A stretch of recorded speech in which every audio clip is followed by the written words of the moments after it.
Production number 1 ప్రతిష్టాత్మక lotus production వారు సగర్వంగా సమర్పిస్తున్న భారీ బడ్జెట్ చిత్రం చిన్నమ్మే సీఎం. కథా కథనం Amit Shah and team. Screen play దర్శకత్వం నరేంద్ర మోదీ. చక్కటి స్క్రీన్ ప్లేతో ప్రేక్షకుల్ని కట్టిపాడేసే సన్నివేశాలతో అద్భుతంగా తీర్చిదిద్దిన ఈ చిత్ర ప్రారంభం నగర పౌరులకు తెలియకుండానే చెన్నైలోని ఒక ఆసుపత్రిలో ప్రారంభమైంది. నటీనటులు మీ అభిమాన తారాగణం. Character artist Panneer Selvam, title role పోషిస్తున్న నూతన నటి శశికళ, ఇంకా ఢిల్లీలో ఇలాంటి ఎన్నో కథల్ని చాకచక్యంతో నడిపిన కమల దళం సాంకేతిక సిబ్బంది. రాత్రింబవళ్లు కష్టపడి పనిచేసిన ఈ చిత్రం అతి త్వరలో మీ ముందుకు రాబోతోంది. చూడండి, చూసి తరించండి. బాహుబలి సినిమాలో కట్టప్ప పాపం కట్టుబానిసండి. సంపాలనున్నా సంపలేడు, తిట్టాలనున్నా తిట్టలేడు. మరి బానిసంటే అంతే కదా. పాపం భారతంలో అభిమన్యుళ్ళ, కురుక్షేత్రంలో కర్ణుడిలా, బాహుబలిలో కట్టప్పలా అయిపోయిందండి పన్నీర్ సెల్వం గారి పరిస్థితి. ఇప్పుడు ఢిల్లీ పెద్దల పదునైన స్క్రీన్ ప్లే చమత్కారానికి బలైపోయాడని నగర తంబీలు అనుకుంటున్నారు. ఇప్పుడు చెన్నైలో ప్రాంతీయ పార్టీల గాలి ముందు పెద్ద పార్టీలు కొట్టుకుపోతుండగా ప్రాంతీయ పార్టీలతో చెట్టా పట్టాలేసుకుని తమ మార్గానికి పట్టాలేసుకుంటున్నారా కమల్నాథులు అని కొందరికి అనుమానం లాంటి డౌట్స్ వస్తున్నాయంట. ముందు పన్నీర్ సెల్వాన్ని దొవ్వటానికి ప్రయత్నించారంట. శశికళకే జై కొడితే స్క్రీన్ ప్లే ఇంకా బాగుంటది కదా అని ఆలోచించారంట. శశికళ మీద ఎటు కొన్ని కేసులు పెండింగ్ లో ఉన్నాయి. సో చిన్నమ్మ కేంద్రం ఉచ్చులో ఉన్నట్టే కదా. నీకేంటి నాకేంటి అనే సూత్రం ఈ పథకానికి మూలం అన్నమాట. పాతయుగం నుండి మనిషి వస్తు మార్పిడి పద్ధతిలోనే బతుకుతున్నాడు కదా. రాజకీయమా నువ్వు ఇలాగే వర్దిల్లే. సొటేరం, ద మ్యాన్, ద మెషిన్. అతడే ఒక సైన్యం.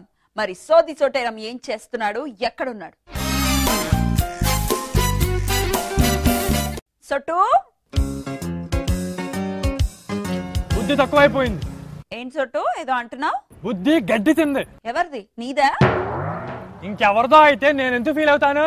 ఇంతకీ తమరి ఫీలింగ్ కి కారణం ఏంటో తెలుసుకోవచ్చా? యు సీ పద్దు, యా టెల్ మీ సొట్టు. మీ ఆడవాళ్ళు ఉన్నారే, ఉంటే మీతో గెలవలేం. అబ్బా గెలవలేం. మ్యాటర్ ఏంటి బాబు? సిటీ బస్సులో వస్తున్నా, లేడీస్ సీట్ ఒకటి ఖాళీగా ఉందని కూర్చున్నా. అయితే ఏం జరిగిందో? లేడీస్ ఎవరన్నా వస్తే లేచి వాళ్ళకి సీట్ ఇవ్వడం, మళ్ళీ వాళ్ళు వెళ్ళిపోగానే కూర్చోవడం. మంచిదేగా సుట్టు, స్త్రీలని గౌరవించండి, వాళ్ళ కేటాయించిన సీట్లో వాళ్ళని కూర్చోనివ్వండి అన్నారు కదా. అన్నారమ్మా అన్నారు. పాపం అదే కదా పన్నీర్ సెల్వం కొంప ముంచుతుంది. అసలు ఈ బస్సులో సీటుకి పన్నీర్ సెల్వం ఫేట్ కి సంబంధం ఏంటి సొట్టు? ఇంకా నీ మట్టి పొరకు అర్థం కాలేదా పద్దు? అర్థం కాలేదే అనుకో, మ్యాటర్ ఏంటో చెప్తావా? సిటీ బస్ లో లేడీస్ సీట్ లో ఒక జంటు కూర్చుంటే లేడీస్ రాగానే సీట్ ఇచ్చేయాలిగా. అంతే కదా మరి. మళ్ళీ ఎవరిని వస్తే లేవాలి, మళ్ళీ వాళ్ళు వెళ్ళిపోతే కూర్చోవాలి. అవును కదా సొట్టు. ప్రస్తుతం పన్నీర్ సెల్వం చేస్తుంది అదే కదా. ఏంటో మా మగాళ్ళ బతుకులు ఎప్పుడు మారుతాయి ఏంటో. వీడు తెలివితేటలు. ఇక నెక్స్ట్ జానీ కూడా రెడీగా ఉన్నాడండి. తన కహాని ఏంటో ఎవరక్కడ. తక్షణమే ఆటో జానీ పాపని ప్రవేశపెట్టి మమ్ములను ఎంటర్టైన్ చేయమనండి.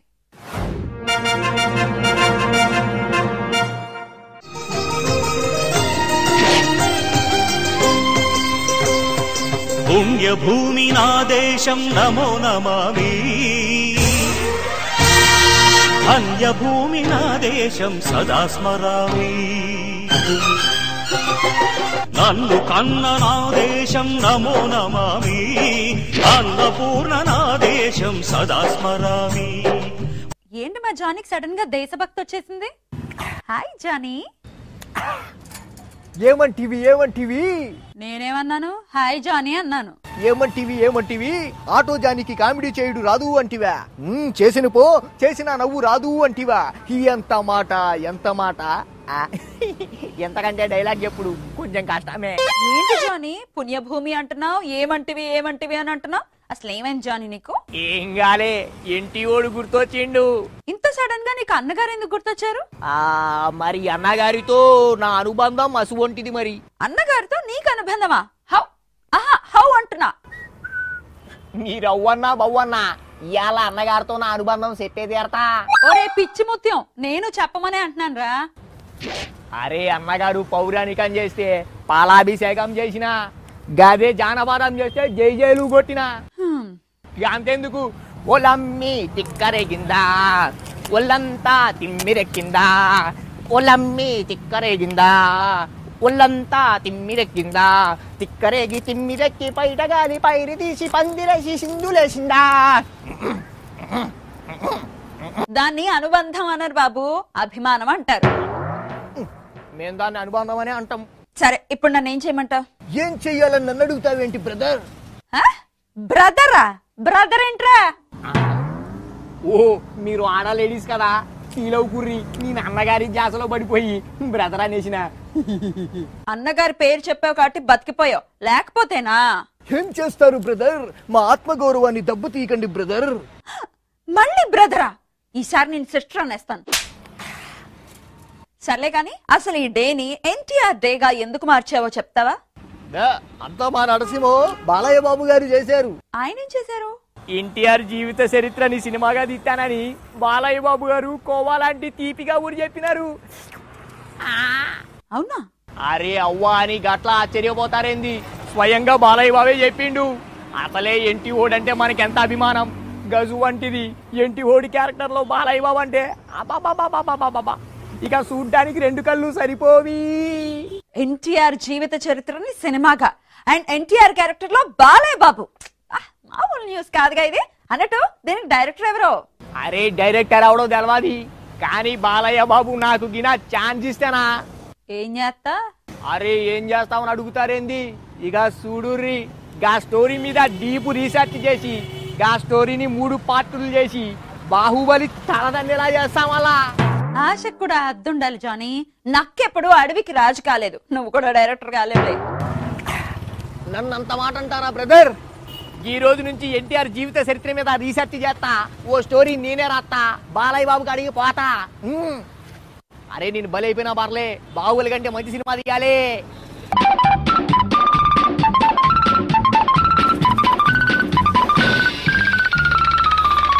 ఎల్లెళ్ళు ఈ లోపు బాలయ్య బాబు సినిమా కూడా తీసేస్తారు. అబ్బబ్బబ్బా, మన ఎన్టీఆర్ సినిమా ఎప్పుడు వస్తుందో కదా, అస్సలు వెయిట్ చేయలేకపోతున్నాం. ఎనీవేస్ ఉంటా జానీ, టాటా. ఓకే, ఈ రోజు నేను నా వెల్ఫీలో ఎవరు వీడియో పంపించారో లెట్స్ హావ్ ఎ లుక్.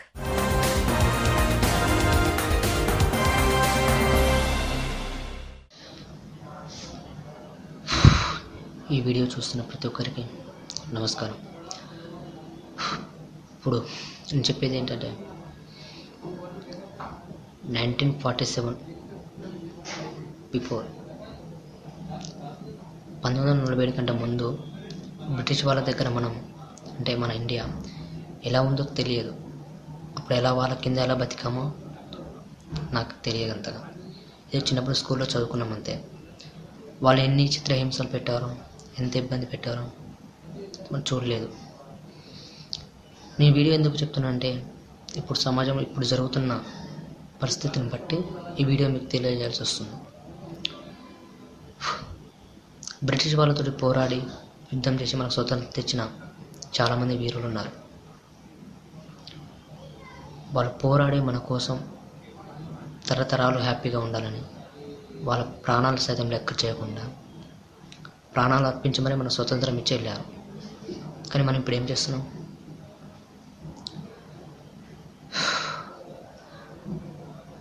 స్వతంత్రం వస్తే అందరూ హ్యాపీగా ఉంటారు అనుకున్నాం, వచ్చింది. హ్యాపీగా ఉన్నామా? లేదు.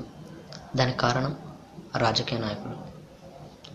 రాజకీయ నాయకులు అని ఎందుకు చెప్తున్నానంటే రాజకీయ నాయకులు ఎవరి స్వార్థం వాళ్ళు చూసుకుంటున్నారు కాబట్టి. ప్రతి ఒక్క రాజకీయ నాయకుడు తన స్వార్థం, ప్రతి ఒక్కరూ తనకి అనుకూలంగా తన కుటుంబం తరతరాలు బతికేంత సంపాదించుకొని హ్యాపీగా ఉంటున్నారు. మరి మిడిల్ క్లాస్ వాళ్ళ పరిస్థితి ఏంటి? పేదవాళ్ళది. వీళ్ళు బతుకొద్దాం. కడుపు నిండా 3 పూటలు అన్నం తినకుండా ఉన్నవాళ్ళు చాలామంది ఉన్నారు. సార్ మీకు చెప్పేది ఏంటంటే మిమ్మల్ని అవమానించాలని కాదు, మిమ్మల్ని కించపరచాలని కాదు, సమాజంలో జరుగుతున్న నేను మీకు తెలియజేస్తున్నాం. మీరు కారులో ఏసీ కారులో తిరుగుతుంటారు. థ్యాంక్ యూ సో మచ్ అండి, చాలా బాగా చెప్పారు. మరి మీరు కూడా మీ వ్యూస్ ని ఇలాగే మాతో షేర్ చేసుకోవచ్చు. దానికి మీరు చేయవలసిందల్లా మీ ఫోన్ తీసుకుని ఒక సెల్ఫీ వీడియో తీసి మాకు వాట్సాప్ చేయండి. మా నంబర్ 7799540001. లేదా మెయిల్ కూడా పంపించొచ్చు. running@abnandhrajyoti.com కి మెయిల్ చేయండి. నేను నవల్ఫీకి.